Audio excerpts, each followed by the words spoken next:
Hey guys, Danny here, and today I'm going over the evolution of backgrounds in the Sketchbook Chronicles game. So pretty much, you kind of notice a lot of changes in the games as me and Soaps progress in our art style and all of that. You notice the characters themselves have more detail. You notice obviously there's a change to color at one point, but one of the biggest changes is how much background there is.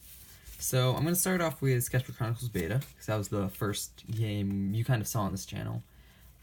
Actually, I don't think we really should. The channel started with the first Sketchbook Chronicles, but this is a big part of the development, and it's a very similar game. So we'll start with this, and we've obviously seen this game on this channel. So a lot of the backgrounds were this just whiteness, like this kind of void in the background, with occasionally some ground, but nothing in the background.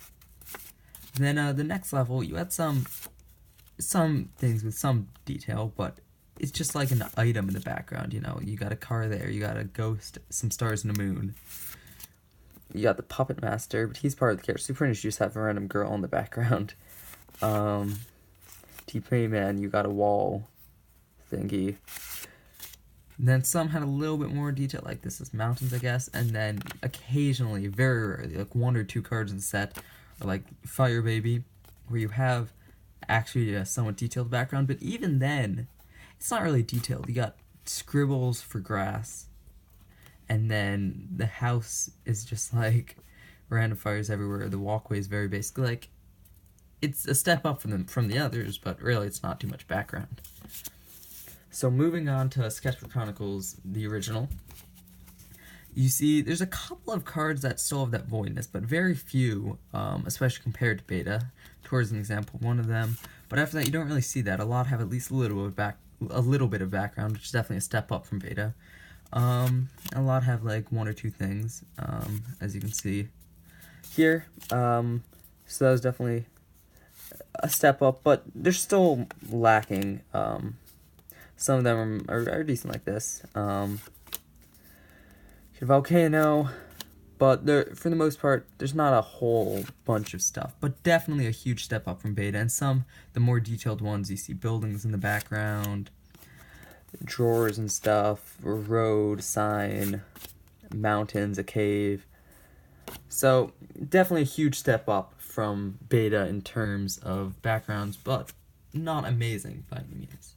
So now you move on to Legacy, and the least detailed cards all have at least one or two things. You don't have that void anymore.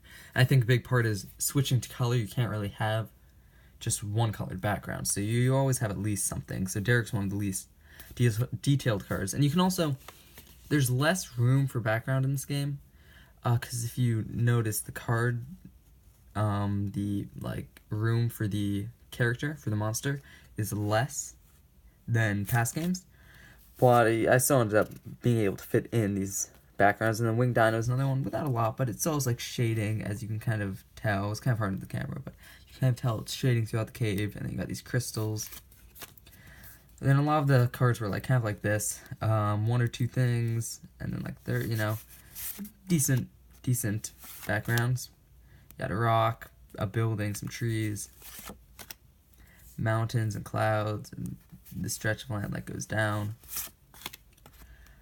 a mummy thingy, some stuff, and then occasionally cards with great backgrounds like Flying Zoc. Here you can see you have this whole city on this planet, some ships, the light around the city. I really like this background, and you can see I think color adds a big part to the backgrounds, and also just these are definitely more detailed than in past games. So I don't have any set 1 cards from the new Sketchbook Chronicles, so I'm just using my set 2 cards. So even the least detailed cards like Boat Dude and Dude Boat still have a decent amount of background, especially compared to past games.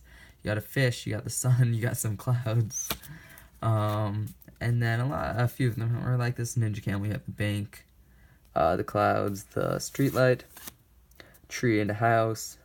So obviously not super detailed, but compared to past games, definitely more detailed. And then as you get into the more detailed cards, you got an audience and some hurdles. You got a table, a flag, a hat hook. This is very similar to Monocle Man. If you could notice, all Soaps will probably go more into that when he actually showcases this card. Fig jar, you can see you got a plane, a tree, a person chasing after him, a jar stand, a picnic blanket, a lot of background stuff here. Yo-Yo Rose similar, you see two people watching, you see flowers, you see trees, you see a building with two people inside of it. So the backgrounds, you know, comparing the most detailed background of each game, like Fire Baby to Yo-Yo Brone, you can see how much of a step up it is.